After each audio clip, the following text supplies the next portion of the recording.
1920 in Canada, the average lifespan was about 60 years. This is an average of men and women. Men tend to live a little shorter, women a little bit longer, but on average about 60 years. So what used to happen is people would live a decent life, they'd get sick and die. Now the same thing happens.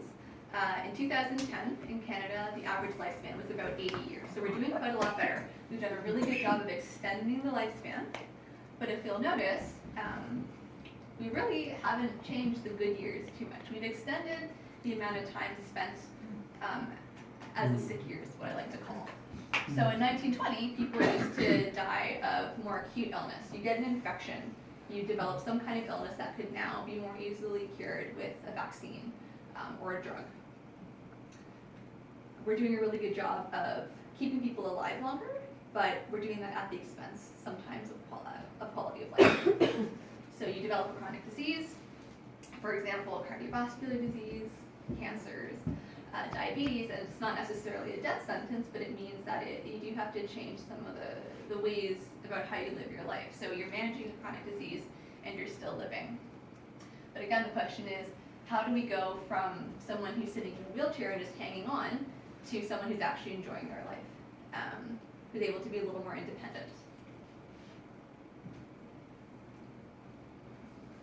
Scary fact is that muscle and strength loss, which contributes to reduced quality of life and reduced independence, actually starts a lot earlier than we think. It starts around age 40. So usually when we're growing, we're gaining muscle, we're gaining strength. This peaks usually in the 20s and 30s.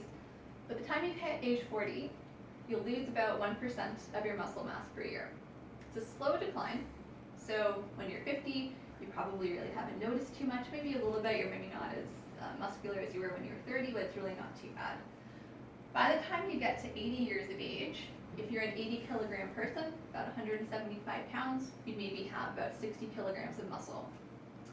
From between the ages of 50 to 80, a 30-year period, you could lose about 18 kilograms of muscle at 1% per year. That's about 40 pounds. So all of a sudden you think of your 80-year-old grandmother or parent or friend, and they look like they're wasting away, and you're saying, how did that happen? It's so sudden. It's not. It's happening right now to pretty much everyone in this room if you're over the age of 40. What I think is a little scary is actually the loss of strength, which happens at a more steep rate. Just go around about 3% per year. Sorry. That's okay. I think a better way to picture this is, if you're to picture the human body, take a slice right across the thighs. What you're looking at here is a transverse section or a cross section of the thigh. You can see the thigh bone in the middle there. This is someone who's 40 who's very active, so they've got a lot of muscle mass. Come on in, I'll close the door and you can sit right there. Oh, perfect. Okay. She said, we're looking at somebody who's got a lot of muscle mass, and then we walked in.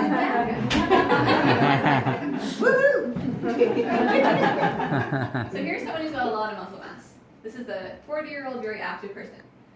Someone who is, say, 70, not very active, they've got a lot of fat, that's the white area, surrounding the dark area, that's the muscle. And the muscle itself is actually of lower quality, so there's a lot of marbling going on, just like a piece of meat you pick out at the grocery store. A lot of marbling of fat and connective tissue. It sounds funny, but that's actually what it looks like. And it means that the muscle's not able to do what it's supposed to do, which is contract, produce force, and help you lift things if it's marbled with things that are not muscle tissue. Okay? So that's what helps contribute to this loss of strength and muscle as we age. This is what we want, this is what we don't want. So how do we do that? The good news is that even though we're not able to stop this decline in strength and muscle mass as we age, we can modify the rate at which it happens. So if you're someone who's very active, your rate of decline is going to be less steep. You may actually even be starting out at a higher point. If you're very active when you're young, you have a lot of muscle going into the middle and later years. You're going to lose muscle at a slower rate as well if you keep that up.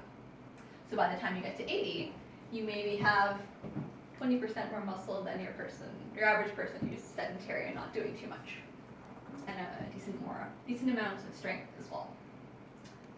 So what this might look like is something like this. So this is someone who's 70 who's also very, very active, And you can see that just like that gymnast that I showed you at the beginning, Joanna Quas, if you were to take a picture of someone's cells, it more closely resembles someone who's 40 than someone who's 70.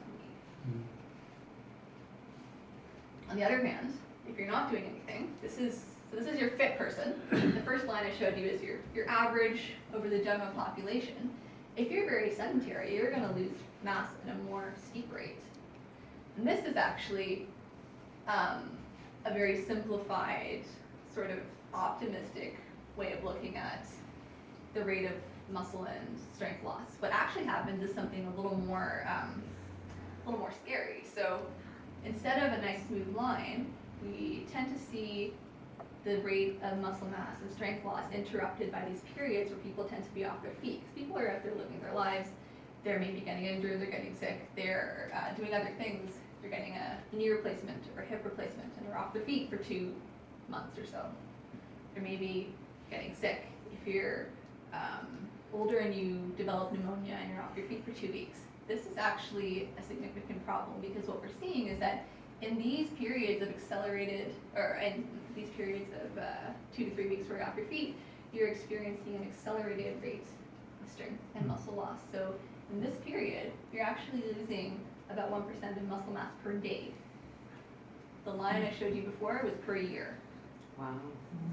Yeah, and most people don't realize this. If you've ever taken a couple weeks off exercise training and you come back into the gym, you can feel it. You're not as strong as you used to be.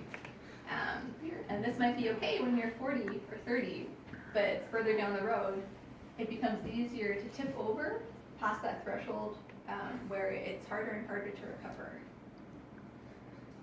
So you can't avoid situations like this if you need to get a joint replaced or if you get sick. You can't avoid that. But I think what can help offset a decent amount of decline is if you're going in with a higher level of strength and muscle. So if you're training regularly before you get sick, or if you know you're going to go in for surgery, make sure you put in that time to go into the gym. Do a little bit of exercise. Make sure your muscles are in good shape before you're going to be off your feet. So what do we do? I think the main takeaway, and this is kind of the first point I was coming to, what's the bare minimum I need to do, is avoid sedentary time. Sitting on our butts on the couch is the worst thing we can do. It's good to relax for an hour or two a day, but we can't be sitting on our butts all day. Humans were not meant to do that. We were made to move. So I think what's good is being active, whether that means joining a club, going to the store, doing chores, walking, yoga, tai chi. Those things are good. They keep us on our feet, they keep us moving, and they keep your metabolism active. So that's kind of level 1. That's the bare minimum. I think what's better is doing some more planned exercise. If you can do structured cardiovascular exercise or aerobic exercise, same thing, where you're breathing hard, that's going to help you get even more benefit than just going for a walk. I think walk is probably better than good, but it's the lower level of better. If you can do something a little bit more, even if it's walking at a faster pace, that's even better. Cycling, running, swimming, anything that's a repetitive motion where you're getting your heart rate up, that makes it a little more harder to talk if you're standing there with a friend. That's something that we should be aiming for. Best, though, I think, is lifting weights. Because the primary thing that older people struggle with when they're particularly towards the older ages in your 70s and 80s are the activities of daily living. So can you get up off the toilet? Can you get up off the couch without struggling? Those are the activities that your family members are going to worry about. And those are what's going to make people think, okay, maybe we need to get some assisted living, maybe some support in here. So if you can lift weights, you're going to significantly reduce your risk of not only mortality, but also other morbidities. All the chronic diseases we've talked about, diabetes, cancer, and cardiovascular disease as well. Strength training is also extremely good for balance and bone health. Okay. What about weights versus cardio? Because I think there are some people who really gravitate towards weights. They like to lift weights, they come in, that's what they enjoy doing. Some people really like to jump on a cardio machine or go for a run, stay there for 20, 30 minutes, and that's what they enjoy. So what's better? In my opinion, whatever you're going to stick with is better. I think best, particularly for an older population, is lifting weights. But what are the merits of one versus the other? So in terms of strength, which again I think is extremely important for an older population, you're really going to see an improvement with weight training because you're training for strength. With cardiovascular training or aerobic or endurance training, you're going to see an improvement in strength, but it's not going to be nearly as much. You're going to be stronger than someone who's just sitting on the couch, but you're not going to be as strong as someone who is lifting weights. Muscle mass, again, similar story. If you're lifting weights, you're going to gain more muscle mass. With cardiovascular training, we've seen studies in this where we've looked at masters athletes who are 50 years of age or older, who are actively competitive, whether it's swimming, running. I think there's some powerlifting athletes as well, but looking specifically at the runners and the swimmers, if you look at their thigh muscles, they're much larger than someone who is the same age, a master's age, so I think the average age was about 70. Their muscles are quite a bit larger, but not as large as someone who would regularly lift weights. Another thing is that blood sugar control greatly improves, and this happens to a similar degree with both types of exercise. So again, we have to, not everyone's exactly the same. Everyone's coming into exercise training with a slightly different background. So if you have a history of diabetes, or you have diabetes or pre-diabetes, both weight training and cardiovascular training is going to help out. And I think it's interesting that they both induce a very similar benefit. Story changes a bit in terms of fat mass. If your goal is losing body fat, cardiovascular exercise is where you want to be. Same thing with blood pressure. You'll see a decrease in blood pressure with both forms of exercise, but cardiovascular exercise is where you'll get the greatest benefits. Another thing called VO2 max, which is basically just a measure of aerobic fitness. If you're training for aerobic fitness, you're going to see an improvement in aerobic fitness. You'll see a slight improvement with weight training because you have more muscles, and muscles use up energy, and that'll help your aerobic fitness as well. But we won't get too much into that.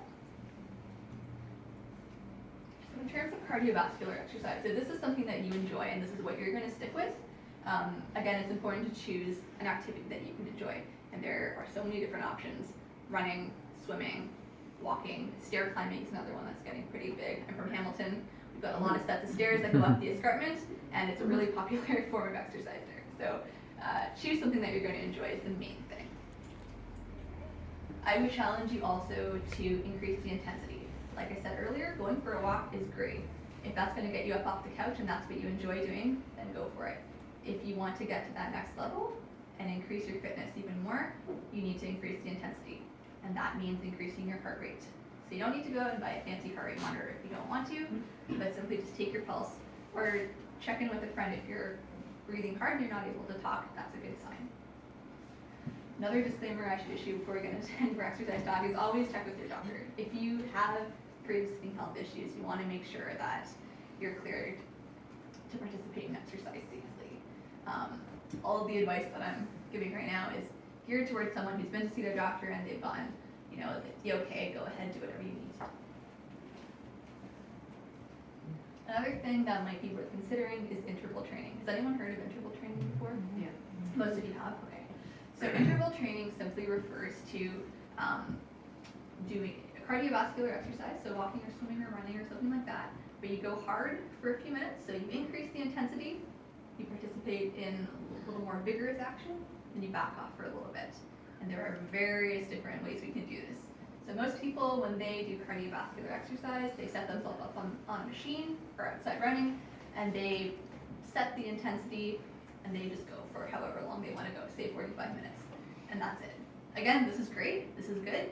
If you really want to gain more benefits, it's good to increase the intensity a little bit. That probably means you won't be able to go for as long, but studies have shown that if you increase the intensity, you don't need to go for as long to get the same benefits. So it might mean for 5 minutes, you increase your heart rate a little more, and then you take a little break for 2 to 3 minutes, you do another 5 minutes at a faster pace. This could even just be walking up a hill or walking at a little bit faster of a pace. Something that I've been studying is high intensity interval training, which is a more extreme form of this idea. So you go as hard as you can, a very vigorous bout of aerobic exercise for a very short period of time. So most people can't sustain more than about a minute of a sprint. So if you're running, you're going full tilt. Then you take a break for a minute, do another minute of a sprint, take a break. And this is where you can get away with doing about 10 minutes of exercise in place of about 45 because the intensity is high. So it's a trade-off. Do you do higher intensity or longer duration? It's up to you.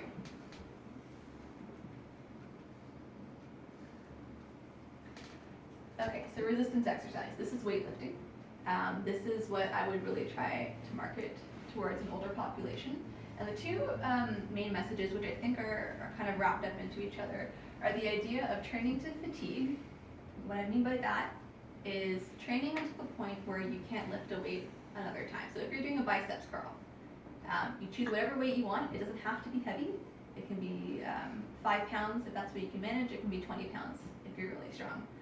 But no matter what weight you choose, you have to lift it to the point where you can't perform another rep. That's what we call fatigue or muscle failure, okay? Once you get to that point, no matter what weight you choose, your muscles are gonna grow. So if getting bigger, gaining more muscle is your goal, doesn't matter what weight you choose as long as you're going to the point of muscle fatigue with whatever exercise you want. Now we've shown this in a variety of different populations, younger or older, sedentary or experienced exercisers. The other idea is that lifting heavy weights is what is going to give you strength gains. So if your goal is to improve strength, you need to make sure you're lifting a heavier weight. And this is relative to your own abilities. So you don't need to be in there lifting the heaviest weight. If a weight you choose is heavy for you and you can only lift it 6 times, that's a heavy weight. It doesn't matter what someone else is doing. That's what's going to give you the strength gains. And that might be the difference between struggling to lift a 20-pound bag of groceries, put them away, and having a slightly easier time.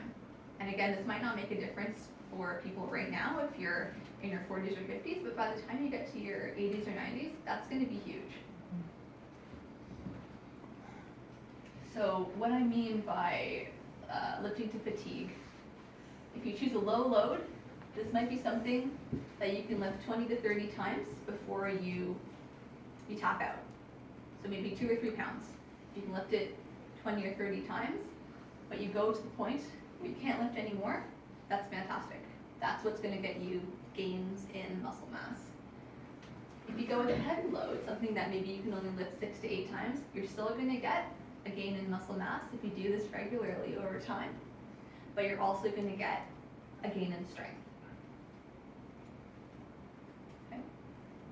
Is everyone with me on that? Yeah. Okay.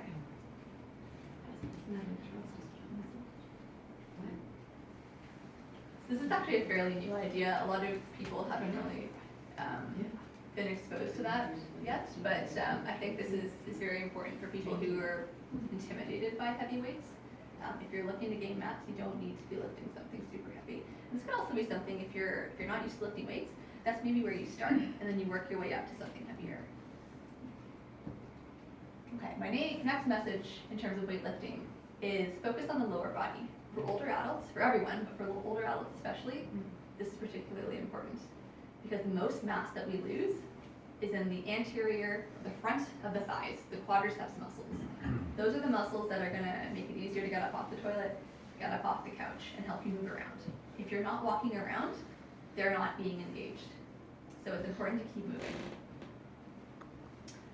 So this might mean squats, leg extensions, leg press, lunges, and I'm sure you can ask your trainers for a bunch of different recommendations there. But really focus on the lower body. You should be training all the muscle groups, but if you're running short on time, that's where you really want to be. And the last point I would make in terms of resistance exercise is you need to be eating enough protein. The current Canada Food Guide recommendations are not recommending enough for older adults. If you are exercising, your body's going to want to try to build more muscle, but if you don't have the building blocks there, the dietary protein, nothing's going to get built. And the older you get, the more protein you need. Unfortunately, most older adults don't eat enough protein for a variety of reasons. Most people find the older they get, the more satiated they feel after a meal.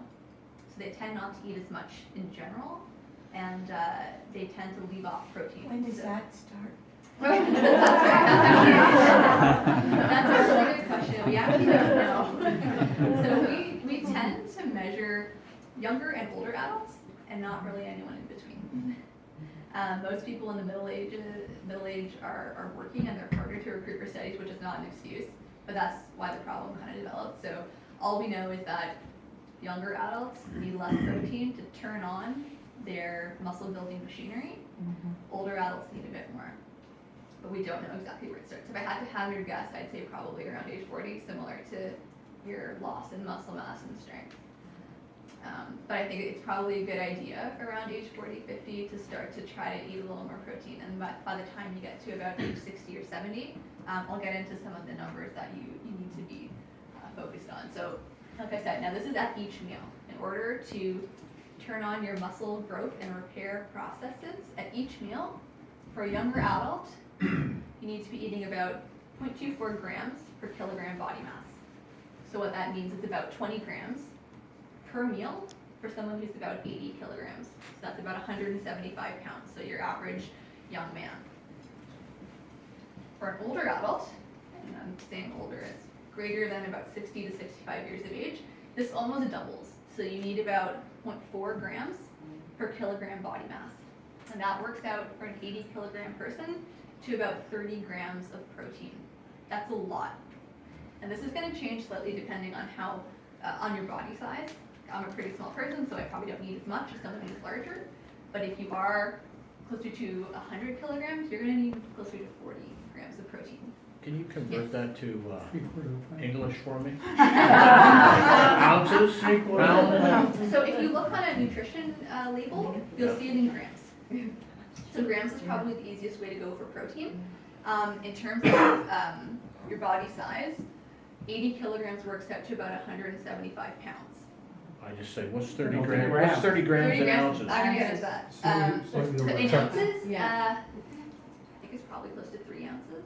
Yeah. 37.5. Is that per meal, That's 0.4? per meal. Yeah. What I did is I actually measured it out on a scale, Yeah. and then I put it into a cup measure, and that's how I know. Yeah, Yeah, I actually 'cause have I was some. having the exact same problem, I wasn't getting enough protein. Yeah, Well, I have I'm some not having examples that of what problem. 30 grams of protein actually looks like in terms of real foods. In just a few slides. Okay. If you still have a question, we can. Because it's also different foods have different weights, right?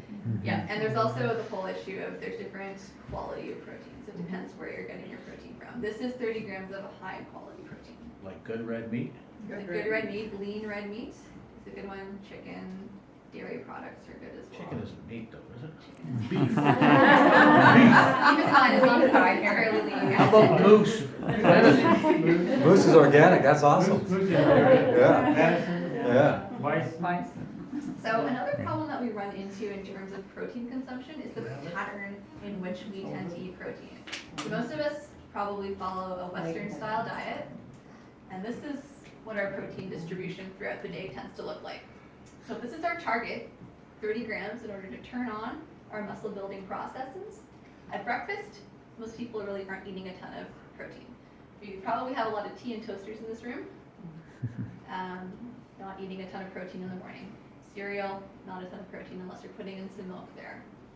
At lunch, most people tend to eat a little more protein. If you're having a sandwich or something that's a little bit of animal protein, that's good, but it's probably not enough.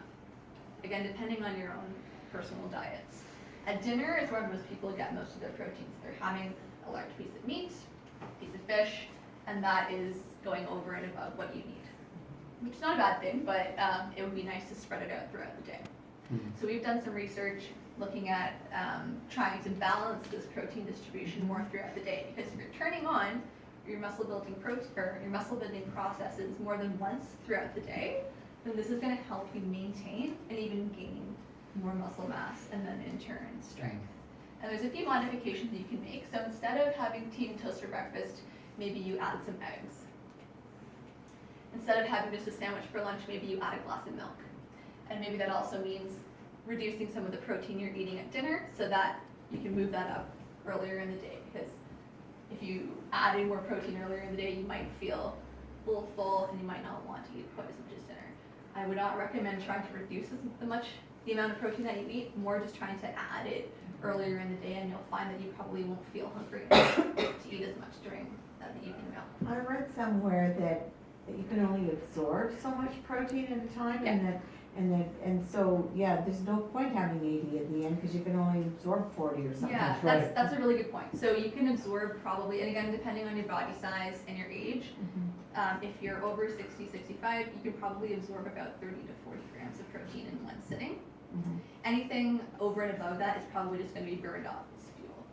So it's not, protein doesn't tend to get stored as fat as readily as something like carbohydrates do, but you're not really going to use it to build more muscle.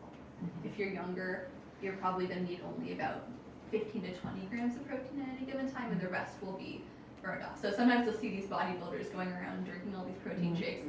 They probably don't eat as much as they're getting. They're just burning it off. But if That's you were a to really spread good that question. protein shake throughout the day? Pardon? If you were to spread that protein shake throughout the If day? they were to spread it throughout the day, then yeah. Because you can turn on your protein building machinery, but anything over above that in that one sitting is going to get burned off. But if you wait later in the day and do it again, then yeah, if you spread it out, you would be using it more than burning it. All right, because in my case, I have I do a liter smoothie Mhm. that's filled with protein powder. Yep. And I'll nurse that throughout the day. So I would So it's recommend, like it's crazy. yeah, I would recommend trying to consume it in one sitting, because if you're spreading it out throughout the day, depending on how long it's taking you to drink it, you might not actually be getting enough in one sitting because there's a finite amount of time that you need to consume that protein for it to actually get into your muscles. If you're grazing throughout the day, you may not actually be turning it on, if that makes sense. Mhm. We can talk about this in a little more detail if you want later on. Okay, so that's maybe one approach that you could consider. But what does 30 grams actually look like?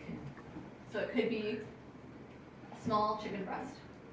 One whole chicken breast is about 30 grams, or about 3 ounces. 4 eggs, 4 medium-sized eggs. And remember, this is at each meal, okay? 3 containers of Greek yogurt. A liter of milk. Yeah, it's a lot. A block of cheese about the size of a candy bar. 3 slices of tofu, not the whole brick, just 3 slices. A cup and a half cooked lentils.